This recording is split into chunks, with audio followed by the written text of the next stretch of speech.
I still need to do the samples first, No, right? you don't have Before to I do the can. samples first. Oh, You can make, okay. you could, well, you want to make Those could be my samples. sample when you need to know what the colors are going to look like before you do it. Hmm. But you do, there's But if no I, law that says you need to for learning how to do cloisonne. There's no law that says you got to know what the colors are going to look like ahead of time. You don't okay, need that now. But when you okay, want to start building a language that's intentional, that's when you need to know your colors. okay. You see the difference? Yeah, that's much more fun, I think. What what's more fun with the way you're doing it without knowing? No, the way what you told me just to do, I think that's much more fun than doing the samples first. Yeah, yeah, yeah. I think what's important, Kari, is to do it whatever works so that it makes you excited. Yeah, I hear too many students say to me, "Oh, I'm not going to do any enameling because I don't want to take the time to do the color test." That's just ridiculous. Or I don't know why I don't like the piece. I put these colors that I thought I liked on there, but then when I fired them, I don't like them. And that doesn't make yeah. sense to me. But if you're You know, not, go ahead. when I took the class with Ruth Ball, she tests her enamels like every day before she sits down to do her work. And she puts them, she already has the samples, but she always makes like a test sample on mica really quick to see what the colors are as well before she Is it to see uses what the them. colors are to see how they look together? Probably both. My I mean, guess is she knows what her colors look like. yeah, and I think she wants to make sure that they're very clear and clean and exactly what she wants. You know what? I I don't can't know. imagine why she would need to know that.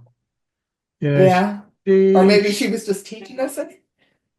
maybe, but I don't need to test my colors to see if they're clear, and I don't need to test my colors to see if they're going to look the way they look. I know that they haven't changed. Yeah. They can be sitting on a shelf for 20 years. They're going to be the same color. And if they were the same color last week, they're not going to change this week. Yeah. Maybe so it would be, it's been 6 months since I took it now, so I don't Okay. actually remember everything, but um, maybe it was to see how those colors would look together in the piece And that that she makes a was lot of sense. doing for us. Yeah. Yeah. Okay. So, But that was a quick way to look at colors was oh to put them yeah. on the mica. But you could also do it on, you could have a bunch of copper blanks already made with some opaque white on the front, and you could have Hmm. silver foil already fired in place. You make a whole bunch of those and then just have a stash of them. So instead of using it on mica, you could see the transparency over the foil Yeah. altogether. You just take little dabs and put them on the foil blanks. So yeah, Charlotte, did you want to comment? Yeah, yeah. Callie, this is what I was doing when I wanted to make a Oh, piece. cool. But but then I never had anything after I made those when I wanted to pick other colors, and put them up next to each other. So that's what finally drove me to quit doing this. And and when I'm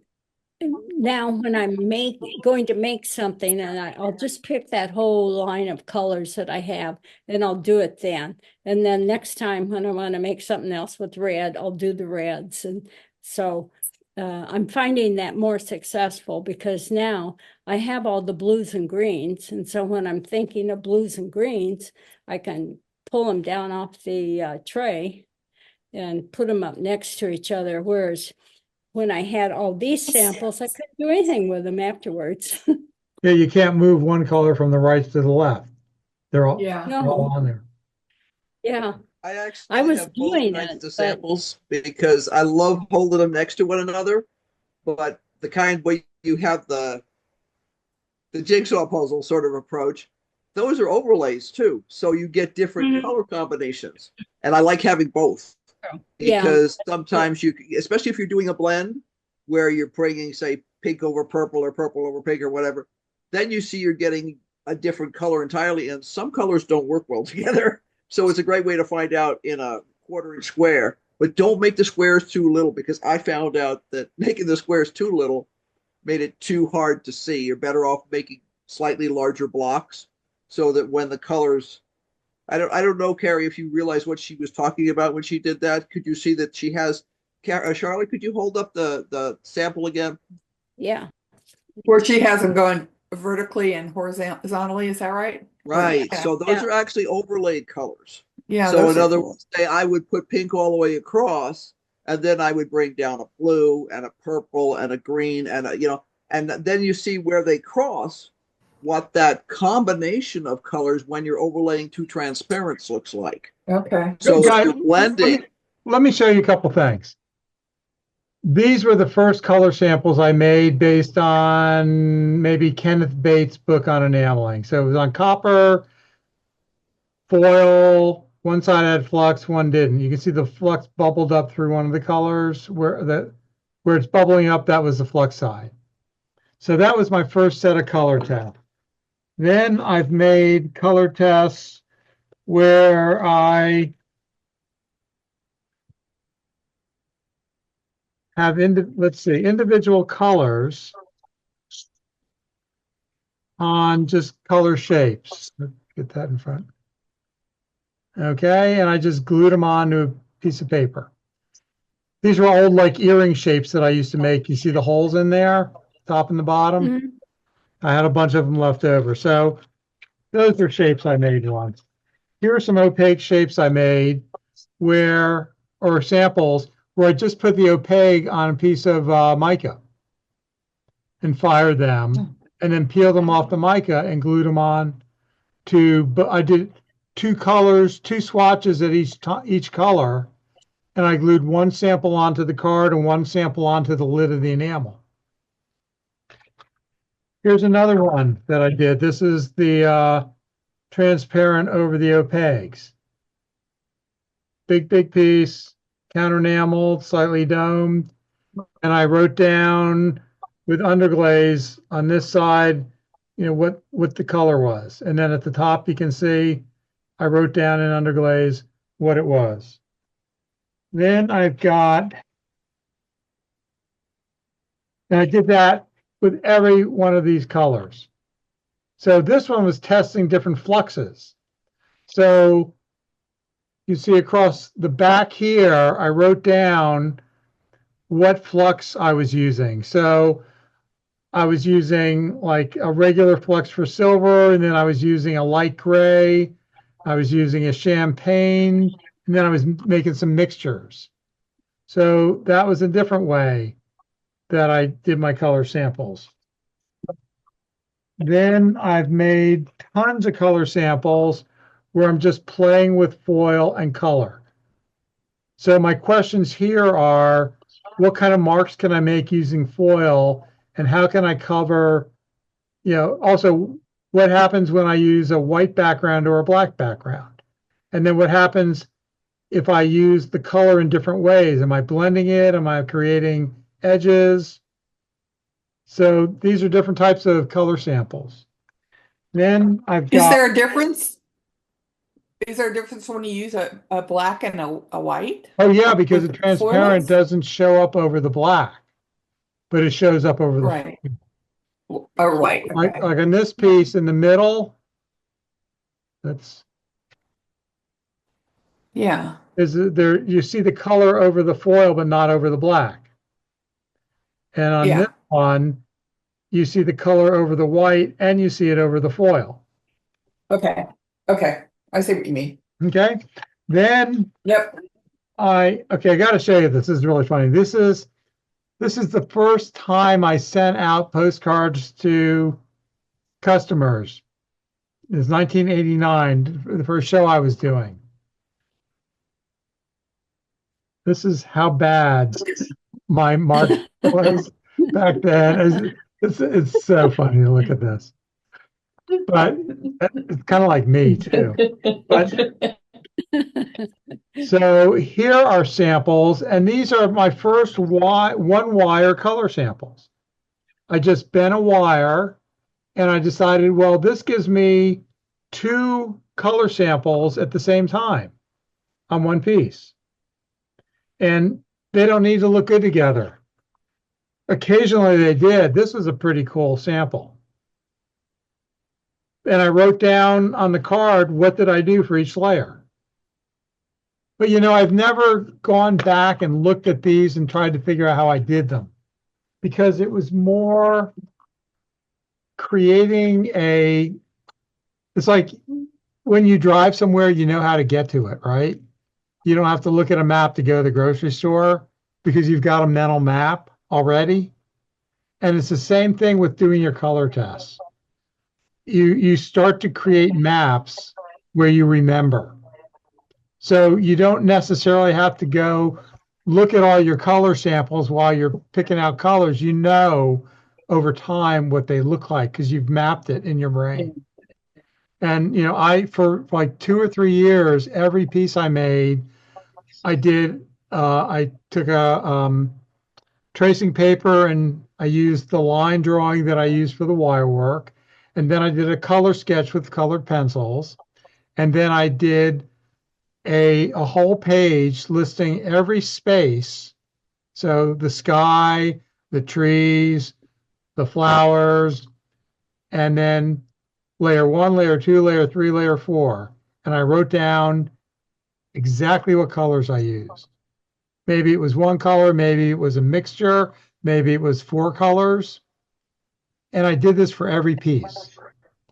But I never referred to them. But what it did was it created muscle memory for me to think in layers. I mean, it's probably the same thing for you with the computing, right, Kevin? Same type of process. So Yeah, you're totally. the colors are building muscle memory, because that's when we speak, we don't have to think about what we're saying unless you get old like me and you forget a word for something. And then, pops up 2 days later. But it becomes muscle memory, and that's the goal. That's what an artist in any athlete, any dancer, any musician, any chef, they develop their language through repetition and challenging themselves to step outside their comfort zone just a little bit, because it makes them figure it out.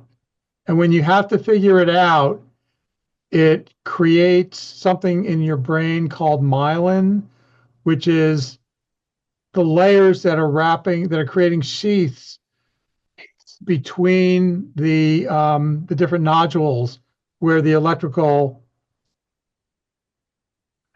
energy is passing through whenever you're doing something. So you're literally physically, you're not building muscles, but you're building pathways through your brain, through that repetition and through the figuring it out part. So you're learning it so that it becomes muscle memory. And that's the goal of learning your colors. So that's why, Charlotte, making the color test is just the start of learning a new language. You're learning a new language. It's about color and it's about value. It's about pattern and it's about the color and about controlling the heat, because that can determine and the thickness. Yeah. So that's, we want to be spending our time doing that, not just making new things that we try to like. An athlete doesn't spend most of their time playing a game, trying to win. And a dancer spends hours at the bar or practicing a simple move. And a musician obviously sits there practicing a chord on a guitar or something on a keyboard for hours and hours and hours for years and years and years. And the frustrating thing is it's what you have to do to get good. Because, and so my expectation is that people want to get good. So you can have the happy accidents, or you can try to get good. But you've got to put the time in, and the time is all those friggin' color tests, so you figure out how to make them fun. Because otherwise, why you get sick of it.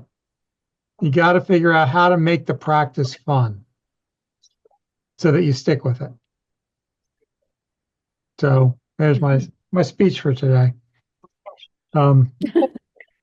It's a very good speech. No, I try to listen to it every day. Yeah, right now I stretched my rotator. I strained my rotator cuff 6 weeks ago, and I'm doing PT now. And every hour I'm supposed to practice accessing my back and shoulder muscles and pressing them down as though I am trying to stick them into my back pockets. And in the beginning, I could hardly even feel the muscles. And now, so I'm supposed to, I mean, I don't do it every hour, but I'm doing it a lot. And it's getting to where I can take a walk and I notice, oh, I'm not even paying attention to those muscles. And I can pay attention to the muscles and my posture changes. And that's similar to what we're talking about is developing the muscle memory so that you can use it. It's so, but you already know that in some part of your life because you've probably already had to do that. But it doesn't become a part of how we're taught things most of the time. Most of the time we're just taught, well, do this and then do this and then do this and then make something you like.